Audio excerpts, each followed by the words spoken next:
So friends, hi, I'm back. It's been a bit of time. I've been a bit under the weather and also just kind of down a little bit. Getting sick is hard, and not just physically, but emotionally. And yeah, I had a little yerida, as we said, I think in the last conversation, Yerida Litzarich Aliyah, to a going down in order to go up. And that's the cycle. Cycles of coming close, Ratzo Vashov, and running away, going backwards. And these are just the patterns and the processes of spiritual development. And they happen to us all. No one just goes like a rocket ship up and stays up. We go up and we go down, like waves, like the breath in and out. Also, part of my challenge was I was looking for a new text to start studying with you all. And I ordered one and I finally got it in the mail. This is the Peticha. You can order it on Amazon. Just use any of these keywords here. And these are the teachings of Rav Yehuda Leib Ashlag, which we've been studying, and a commentary by Avram Gottlieb, Rabbi Avram Mordechai Gottlieb. I started this book, but it was an old version that my friend Avram Lowenthal had translated. But he said this version was updated and much better. And I had a moment where I was like, I wasn't going to do it at all, because actually he has it on his YouTube channel, where he has done, I think the whole thing. Actually, this version, the Rebbe, Avram Gottlieb, has... It's not the same exact, but it is studying this work, and it's really wonderful. And I will link it on my YouTube page so you can check it out yourself. It's translated. It's in Hebrew, but it's translated by Avram Lowenthal. And I've been listening to it, and I really appreciate and enjoy it. And I had another one that I was thinking of, but Avram Lowenthal has read this one, and he has it all on his YouTube, which I'll also link, which is another really wonderful, book. So, but I realized that, even though the material is out there, I do this not just to get the material out, but I really do it for me. It helps me to make these videos and give these teachings. So it's there's a selfishness in doing it, but I think it's a good selfishness, because it helps me come closer to my soul and to spirit. So I'll read the short introduction here. Rabbi Yehuda Leib Halevi Ashlag, Zechron Levracha, known as the Baal HaSulam, the master of the ladder, attained the state of dveikut, union with God. That is our Hebrew word dveikut for enlightenment or nirvana, satori, any of those sort of awakening terms in the Eastern traditions. Our tradition has the word dveikut. Yoga, same thing, union with God. Among the precious spiritual wisdom we are blessed to have received from the Baal HaSulam is the Peticha l'Chokhmat HaKabbalah, which is this book, chapters 1 and 2, translated as Opening to the Wisdom of Kabbalah, known simply as Peticha. We call it the Peticha. In the Peticha, the Baal HaSulam presents us with deep insight into the spiritual root of reality.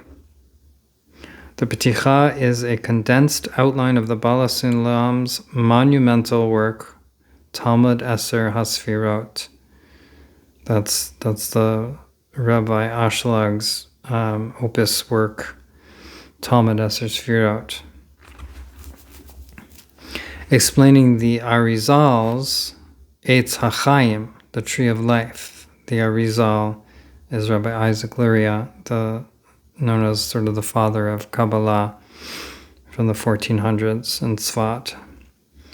This book is a translation of the beginning of the Peticha and also an explanation of the text by Rabbi Avram Mordechai Gottlieb. Rabbi Gottlieb is a disciple of the Baal HaSulam's son and disciple Rabbi Baruch Shalom Halevi Ashlag. That was the Baal HaSulam, Rabbi Ashlag's son, Rabbi Baruch Zechrona Levracha. Rabbi Gottlieb's commentary brings this spiritual wisdom to an unprecedented level of clarity. Each section of the Peticha is presented in the original Hebrew, followed by the translation. The translation then appears again with a translation of Rabbi Gottlieb's commentary interspersed in the text. To help the material be more easily understood, the translation is not always literal, and concepts are sometimes restated using different words.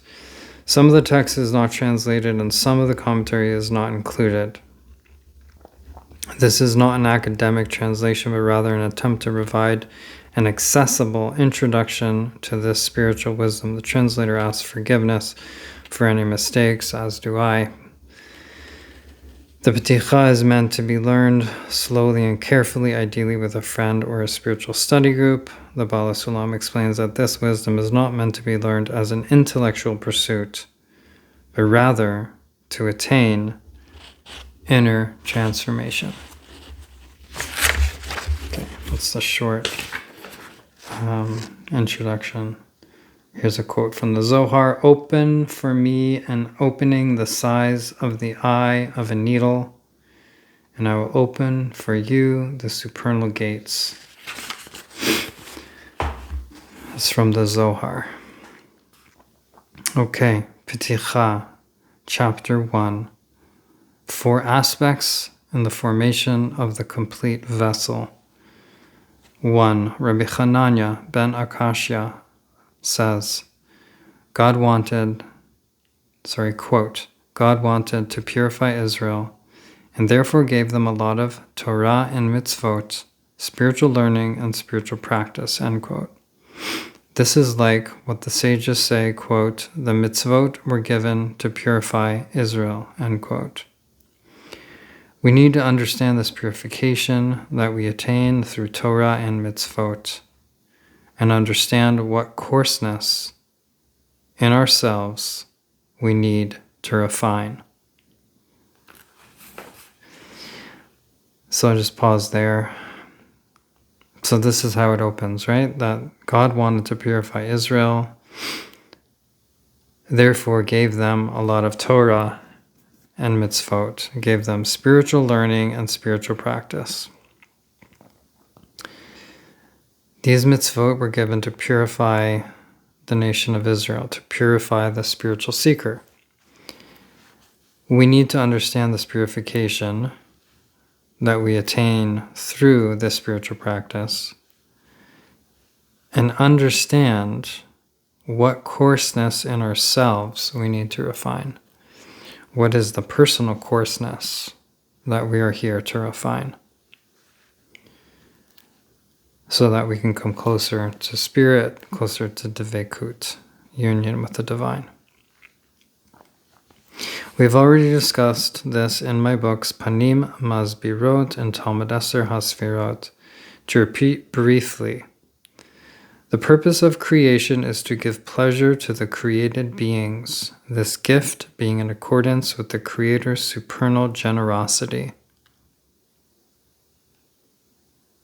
Again, the purpose of creation is to give pleasure to the created beings,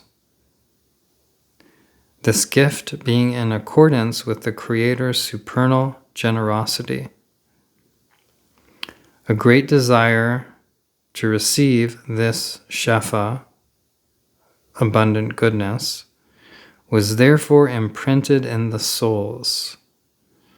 Each soul has a great desire to receive this abundant goodness, this eternal light and love from the divine, which is imprinted in our souls. Because the desire to receive is the vessel for experiencing the pleasure in the Shefa. Because the desire to receive is the vessel, it's what contains and holds and allows for the experiencing of the pleasure from the Shefa. The Shefa is the Hebrew word for God's light and love, Shefa. The degree of desire to receive the Shefa determines the degree of pleasure experienced from the Shefa, no more and no less. So the degree of the desire to receive the Shefa, the spiritual light and love, determines the degree of pleasure experienced from the Shefa. No more, no less. This will be explained more. They are so intimately connected one to the other that we do not differentiate between them except in terms of their relationship. The pleasure is associated with the Shefa, and the desire to receive the Shefa is associated with the created being who receives the Shefa. These both emanate from the Creator and are rooted in the Creator's thought of creation. The Shefa comes from the essence of the Creator, something from something, quote, something from something, end quote, from that which is, while the desire to receive is, quote, something from nothing, end quote, something from nothing, something newly created, and is the root of the created beings. So the degree, I'm going to go backtrack a bit. So the degree of the desire to receive the Shefa, the degree of the desire to receive this light and love, determines the degree of pleasure experienced from the light and love. So the degree to which we desire, the more powerful the desire for God's love and light, the more powerful the pleasure will be when God's love and light are received. Again, the more powerful the desire for God's love and light, the greater the pleasure experienced from God's love and light. The pleasure is associated with the Shefa, so the pleasure is connected with the light. The pleasure and the light are of the same substance, and the desire to receive the light and love, the Shefa, is associated with the created being who desires to receive and who receives. That's the created being, is connected with the desire to receive. These both emanate from the Creator, both of them come from God, and are rooted in the Creator's thought of creation. They're both connected in the thought of creation, rooted in that thought of creation to give pleasure to the creation.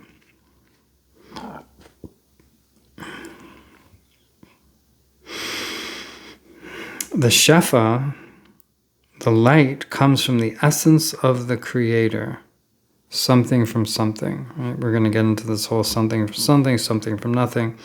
So the Shefa, the light, is from the essence of God, and it is something from something, meaning something from that which is, from that which already is, which exists already. The light comes from God. God existed before creation, and the light comes from that place. Well, the desire to receive itself is something from nothing. meaning something newly created from nothing. It came something from nothing. It was newly created. It did not exist before. So it is something from nothing, from which did not exist before, something new. And all through the Ashlag teachings, it says this is the root of the created beings. The desire to receive is the root of the created beings. It is what creation is. All creation is new, and all creation is the desire to receive. We're going to explain this a lot more in depth further along. This is because in the essence of God, there is, of course, no aspect whatsoever of a desire to receive. We can therefore say that this desire to receive that we are speaking about is the entire material of creation from beginning to end.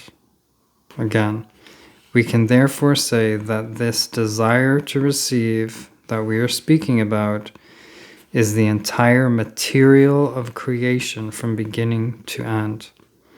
All the countless types of created beings and all their happenings beyond measure, and all their behaviors in the past and that which will be in the future, are nothing other than different measures and values of the desire to receive. Nothing more than different measures and values of the desire to receive. All of creation, that's all creation is.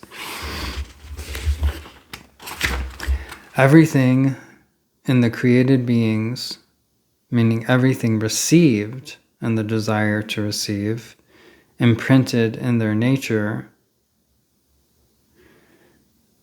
I'll read that again. Everything received and the desire to receive imprinted in their nature all emanates from God's essence. So everything received emanates from God's essence. It is not at all something newly created. It emanates from the eternity of God. Everything received emanates from the eternity of God and is not newly created. Only creation is newly created.